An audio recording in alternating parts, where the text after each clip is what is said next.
It's very informative. I've had a lot of experience with guns, but I'm still learning something new every day that we come out here. Just getting that time, having somebody work one-on-one with you is real big help.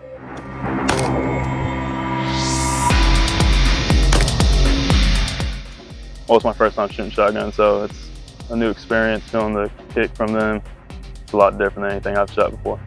I feel like with the training and kind of working together as a team is really nice here. There's a bunch of opportunities for us to work as a team.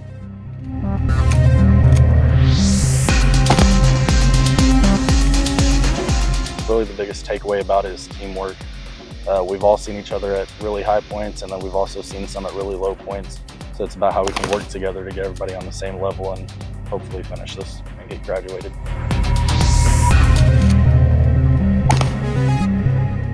Anyone thinking about applying here, I'd say go for it. You never know kind of what you're capable of until you actually dive head in.